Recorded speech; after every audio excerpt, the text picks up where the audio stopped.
Assalamualaikum warahmatullahi wabarakatuh.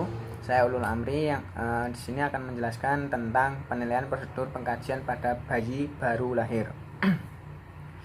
Jadi setelah kita melakukan tindakan semuanya seperti cuci tangan, terus prosedur dan melihat segalanya, sekarang kita ke bagian prosedur. Yang pertama yaitu menilai Apgar score atau frekuensi jantung, yaitu normalnya pada bayi 120 sampai 150. Lalu ke usaha bernapas, adakah ngap atau susah dalam bernapas saat bayi bernapas. Setelah itu tonus otot, bagian pada tonus otot. Dan setelah itu ke refleks bayi, refleksnya bagus atau tidak. Terus ke warna kulit bayi normal saat pertama lahir yaitu warna merah muda atau pink. Setelah itu kita ke bagian melakukan pengukuran antropometri yang meliputi berat badan, panjang badan, lingkar kepala, terus lingkar dada. Kita mengukurnya pakai ukuran cm. Yang pertama kita ukur berat badan di bagian timbangan khusus pada bayi. Lalu panjang badan, setelah panjang badan terus ke bagian lingkar badan, setelah itu ke lingkar dada. Setelah semuanya sudah diukur, kita terus lakukan prosedur yang ketiga yaitu melakukan pemeriksaan kepala. Yang pertama jumlah dan warna rambut, jumlahnya itu banyak atau tidak, tebal atau tidak. Setelah itu warna rambutnya hitam atau kemerahan.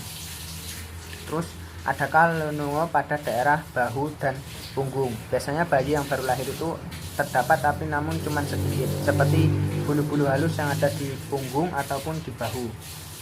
Terus adakah ceput skedenum.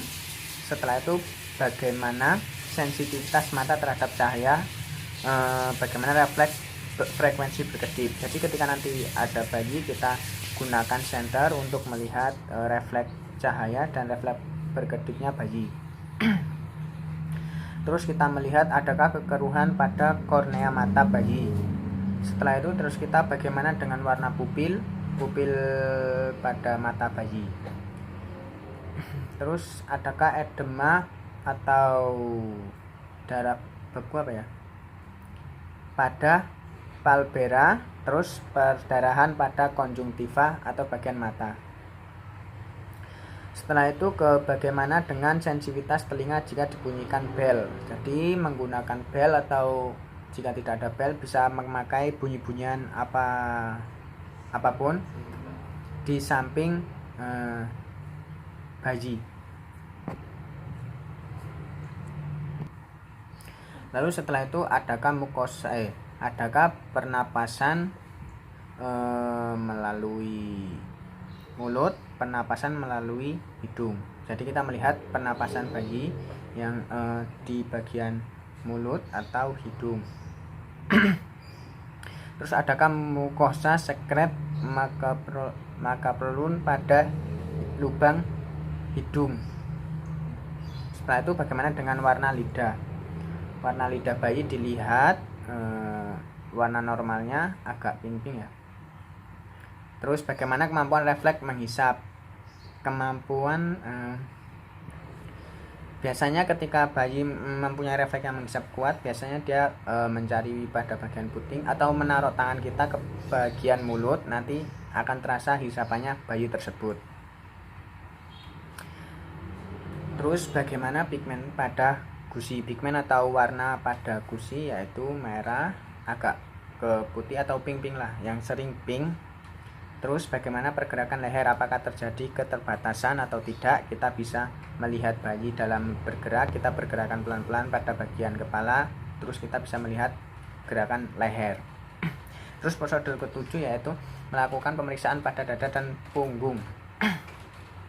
Yang pertama, adakah kelainan bentuk asimetris atau tidak normal pada bagian dada dan punggung. Setelah itu adakah retraksi pada dada. Bayi yang normal tidak ada retraksi. Terus bagaimana pergerakan dada kanan dan kiri ketika bernapas, apakah simetris. Bayi normal biasanya pergerakan dada kanan dan dada kiri itu simetris. saat bayi bernapas. Setelah itu adakah air susu pada kelenjar susu bayi? Dilihat bagian kelenjar susu bayi adakah susu pada bagian kelenjar tersebut atau tidak. Terus adakah fraktur klavikula atau fraktur itu patah pada klavikula. Terus berapa frekuensi denyut jantung per menit? Untuk frekuensi pada jantung bayi, frekuensi bayi yaitu normalnya 120 sampai 150 per menit. Terus adakah bising khusus pada daerah dada? Kita bisa meriksa dengan menggunakan stetoskop untuk mendengarkannya. Terus yang ke-8 yaitu melakukan pemeriksaan abdomen atau pada bagian perut bayi. Apakah bentuk perut membuncit atau tidak? Kita melihat pada bagian perut membuncit atau tidak. Setelah itu apakah terdapat kembung atau angin yang di dalam perut. Kita bisa menabuhnya pelan-pelan, bisa terdengar adakah angin atau tidak di bagian perut bayi. Setelah itu apakah hati teraba 2-3 cm di bawah arkus costa kanan pada bagian kanan. Bisa diraba perlahan pada bayi.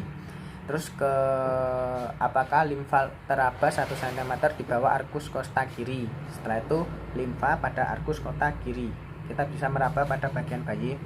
Setelah itu apakah ginjal teraba pada 2-3 cm setinggi umbilikus, ginjal di bagian bawah. Setelah itu adakah denyut nadi femoral? Bisa diperiksakan pada bayinya langsung. Pemeriksaan, terus setelah itu prosedur pemeriksaan tulang belakang. Bayi dalam kondisi tengkurap, jadi kita mentengkurapkan bayi. Terus raba sepanjang tulang belakang, apakah tulang belakang utuh, tidak atau bukan, massa atau tidak, melengkung. Jadi kita memeriksa pada bagian belakang tulang bayi, lurus atau tidak, melengkung atau tidak, atau adakah fraktur atau tidak. Setelah itu prosedur berikutnya yaitu pemeriksaan ekstremitas atau pergerakan. Infeksi pergerakan ekstremitas, apakah terjadi kelemahan, kelumpuhan, posisi kedua kaki, apakah ada talipes agonis atau valgus. Kita meriksa bayi pada bagian tersebut. Terus yang kedua ada infeksi keadaan jari-jari tangan dan kaki, apakah terdapat polidikali atau yang lainnya. Setelah itu yang prosedur berikutnya itu pemeriksaan genitalia atau alat kelamin pada bayi perempuan. Infeksi apakah labio minora tertutup labia mayor, kita bisa melihat langsung ke bayinya. Setelah itu apakah lubang vagina dan lubang uretra terpisah. Jika lubang hanya satu maka tidak normal, jadi normalnya ada 2 lubang. Terus apakah terdapat sekret atau kotoran di bagian kemaluan tersebut. Untuk pada bayi laki-laki, infeksi apakah terdapat phimosis, berapa panjang penisnya, apa ada hipospadia atau epispedia. Setelah itu prosedur yang ke-12 pemeriksaan anus dan rektum. Infeksi apakah ada ateresi ani, bagaimana posisi letak anus. Terus apa ada mekonom yang keluar pada 24 jam pasca lahir. Setelah itu kita masuk ke prosedur yang terakhir, pemeriksaan kulit. Infeksi apakah ada vernix cosesa, bisa disebut dengan lemak pada bagian kulit, apakah ada lanuo atau rambut halus pada punggung bayi. Terima kasih, mungkin itu yang bisa saya jelaskan. Saya akhiri, wassalamualaikum warahmatullahi wabarakatuh.